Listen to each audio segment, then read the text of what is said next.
Sawney Bean urodził się w małej osadzie niedaleko Edynburga. Podobno od małego sprawiał problemy. Był uparty i gwałtowny. Dał się poznać jako nieobliczalny, zdolny do bezmyślnego, niczym nieuzasadniającego okrucieństwa chłopak, dlatego został szybko wyrzucony z domu. Z powodu licznych kradzieży popadł w konflikt ze wszystkimi mieszkańcami swojej osady.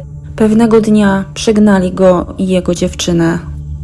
Para przemierzała kraj pieszo lub konno, żywiąc się tym, co udało im się upolować albo ukraść. W końcu dotarli na skalisty półwysep Galloway. Obu spodobała się ta posępna, pełna zakamarków i trudno dostępnych miejsc okolica. Doskonałym miejscem na dom okazała się jaskinia na stromym klifie Cypla Banana Head. Kryjówka była pełna labiryntem ciągnących się setki metrów korytarzy, które łączyły poszczególne pieczary. Oboje postanowili tu zostać, bo kto chciałby ich szukać w tak niebezpiecznym miejscu? Jedynym problemem okazał się brak jedzenia. Uprawianie roli pośród klifów nie wchodziło w grę. O łowieniu ryb żadne z nich nie miało pojęcia, a kradzież bydła z pobliskich gospodarstw była zbyt ryzykowna, ponieważ za porwanie krowy czy świni karano śmiercią. Tak więc cóż mieli jeść? Odpowiedź nasuwała się sama. Swoje ofiary. Minęło kilka lat, zanim mieszkańcy Llandalfoot i Ballantrae zaczęli unikać wiodącej przez górzysty teren drogi. Zauważyli później, że na tym właśnie obszarze wiele osób zaginęło bez śladu, a za wszystkie ataki odpowiadał Sawney Bean. Napadał znienacka, podcinał ofiarom gardła, a zwłoki zaciągał do groty, w której mieszkał teraz z coraz szybciej powiększającą się rodziną. Mięsa starczało dla niego, jego kobiety oraz ich dzieci. Ponoć dochowali się aż 14 dzieci. Niedługo później jaskinia zapełniała się krzykami potomków z kolejnego pokolenia Beanów, zrodzonych z kazirodczych związków. Wkrótce Sawney, mając potężne wsparcie ze strony synów, córek, a także wnuków, dopuszczał się ataków nawet i na kilkuosobowe grupy podróżnych, którzy nieświadomi niebezpieczeństwa zapuszczali się na ich teren łowiecki. Banda ludożerców grasowała też na dalej położonych terenach.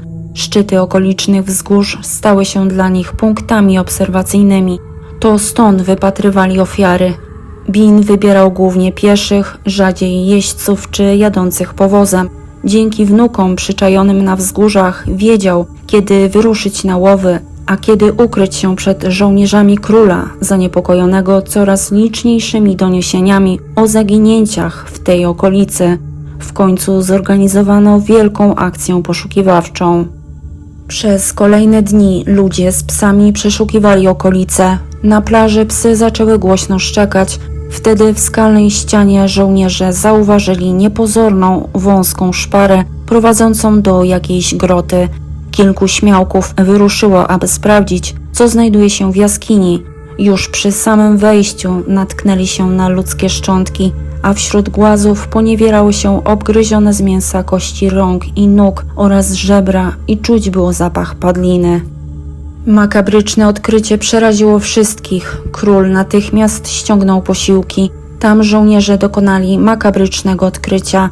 W jednej z grot piętrzyły się stosy częściowo spleśniałej odzieży zabranej ofiarom, w innej zaś natknęli się na sakwy ze zrabowanymi pieniędzmi oraz inne łupy.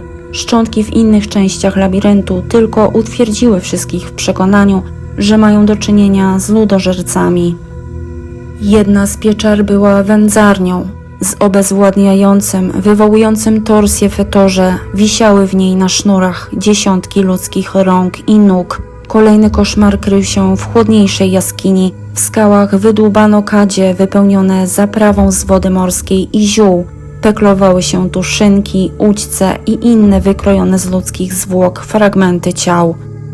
Podobno rodzina Beanów nie uciekała. Stłoczyli się w jednej z gród i czekali, co będzie dalej. W jaskini wyprowadzono 27 mężczyzn i 21 kobiet. Wszystkich zakuto w kajdany i pod eskortą setki żołnierzy zagoniono do Edynburga. Czy któryś z Was domyśla się, jaki ich czekał los? Egzekucja odbyła się w Leith, położonej niedaleko Edynburga osadzie. Dziś jest to dzielnica tego miasta. Najpierw wykonali egzekucję na męskiej części rodziny Binów. Wszystkim na oczach gapiów oraz kobiet z ich klanu odrąbano ręce i nogi, po czym pozostawiono, aby się wykrwawili. Ponoć pozbawiony już kończyn założyciel rodziny Saunej głośno złorzeczył królowi, dopóki jeszcze w jego ciele kołatało życie. Binowie na oczach szlochających matek, sióstr i córek umierali, nie rozumiejąc gniewu tłumu.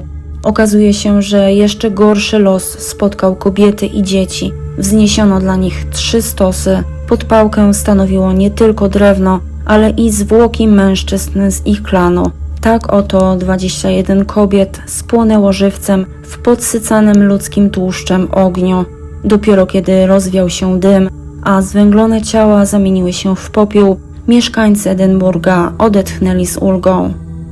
Z postacią Sauneya i jego straszliwej familii związana jest jeszcze jedna przeklęta historia.